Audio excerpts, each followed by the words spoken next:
அவரு ஸோ இப்போவே ஷை ஆயிட்டார்னு நினைக்கிறேன். எஸ், ஒரு நாட்டின் பிரதமரையோ இல்லை ஒரு நாட்டின் முதல்வரையோ சந்திப்பதற்கு ஒரு வாரத்துக்குள் தேதியை வாங்கிடலாம்.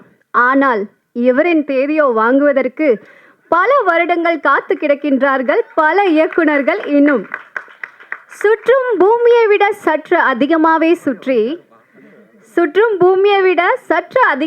சுற்றி நடிப்பில் வலம் வந்து கொண்டிருக்கும் நடிப்பு சூறாவளி இவர். அவமானங்களை வெகுமானங்களாக மாற்றி வெகுசன மக்களின் மனதில் தஞ்சம் கொண்டிருக்கும் யதார்த்த கலைஞன் திரு யோகி பாபு அவர்களை பேச பேரன்போடு அழைக்கின்றேன்.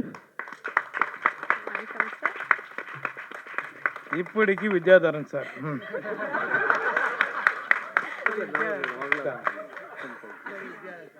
6 நாள் தாங்க இந்த படம் பண்ணேன், அதுக்குள்ள பல ஆண்டுகள் அப்படின்ட்டு. எல்லாருக்கும் வணக்கம். ரொம்ப சந்தோஷமாக இருக்குங்க. ஸ்கூல் இந்த படத்தில் மூல சார் வந்து வித்யாதரன் சார் என்கிட்ட பேசும்போது பியூன் கேரக்டருக்கு தான் என்னை கூப்பிட்டாரு.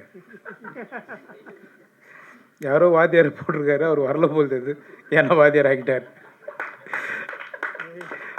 ஏன்னா நான் படித்த ஸ்கூலில் வந்து கவர்மெண்ட் ஸ்கூல், நானும் படித்ததெல்லாம் வந்து 97 98 ரொம்ப ஜாலியாக இருந்தோம் நாங்கள் பசங்களாம். நான் ஒரு 16-17 வருஷமாக அந்த படத்தை பண்ணணும்னு சொல்லி ஸ்கூல் கதை ஒன்று, என்னோட ஒரிஜினல் லைஃப் கதை அது. ரொம்ப வருஷமாக போராடின்னு இருக்கேன்.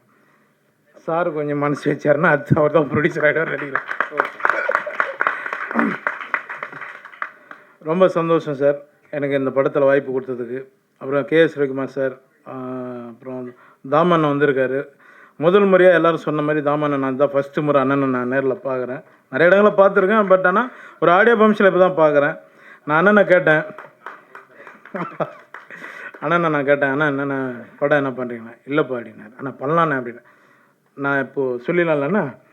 அவர் சொல்கிறாரு, நான் வந்து ஸ்டூடெண்ட்டுங்களுக்காக மட்டும்தான்ப்பா இருக்கிறேன், நான் 50 லட்சம் ஸ்டூடெண்ட்டை பார்த்துட்டேன், எனக்கு படம் கொஞ்சம் நான் அப்படியே போகிறேன்ப்பா அப்படின்ட்டார். ஆனால் உங்களெல்லாம் பார்த்து தான் நாங்கள் காமெடி நடிகர்கள் ஆகணும், சீக்கிரம் நீங்களும் படம் பண்ணுங்க சரிங்களா? ரொம்ப நன்றிங்க எல்லாருக்கும். ரொம்ப இதில் நடித்த நடிகர்கள் எல்லாருக்குமே நன்றி. பூமிகா மேடமுக்கும் எல்லாருக்கும் நன்றி. வேறு என்ன சொல்லணுமா சார்? சார் அவரை பற்றி சொல்லாமல் எப்படி சார் நீங்கள் மாட்டி விட்றீங்க? தலைவர் என்றைக்குமே அதான் சொல்லுவாங்களே, ஒரே சூரியன் ஒரே நிலவு மாதிரி நம்ம இசைஞானி சார் மட்டும் ஒன்று தான் என்றைக்குமே. அவர் அந்த பாட்டு நான் பார்க்கும்போது தாஸ் தாஸ் சின்னப்பா தாஸ் தாஸ்ன்னு பாட்டு, அது எனக்கு ஞாபகம் வந்தது. அண்ணன் தாமண்ணன்னு சொல்லி நான் இந்த பக்கத்தில் இப்போ சூப்பராக இருக்குதுப்பா பாட்டு, ரொம்ப நாள் விட்டு கேட்குறோம் நல்ல பாட்டு அப்படின்னு. ஆனால் இந்த பாட்டு வாங்குறதுக்கு சார் வந்து அவரை ரொம்ப டார்ச்சர் பண்ணதான் நான் கேள்விப்பட்டேன். இப்படி போடுங்க அப்படி போடுங்கண்ணா, முதல்ல இவரை வெளியே அனுப்பிச்சு தாப்பால் போடுங்க அப்படின்ட்டுக்கிறாப்புல. ரொம்ப டார்ச்சர் பண்ண. ரொம்ப சந்தோஷங்க, எல்லோரும் ரொம்ப நன்றி. நான் இன்னொன்று ஒரு 8:30 மணிக்கு இப்போ நாங்கள் போர்ட் ஃபங்க்ஷன் போனோம் அந்த படத்துக்கு சத்யம் தேட்டரில். அதனால் நான் கண்டிப்பாக கிளம்பி ஆகணும், யாரும் தப்பாக நினைக்காதீங்க, நான் கிளம்பணும். ரொம்ப நன்றிங்க, தேங்க்யூ. அந்த ஃபெஸ்டிவலுக்காக போகிறேன், ரொம்ப நன்றி. சாருக்காக உங்களுக்காக எல்லாருக்காக வந்தேன், ரொம்ப ரொம்ப நன்றிங்க. தேங்க்யூ தாமண்ணா, எல்லோரும் ரொம்ப நன்றி சார். தேங்க்யூ. என்னம்மா 3 நாள் ஆச்சு மழையில் தூங்கி கம்மிருமா.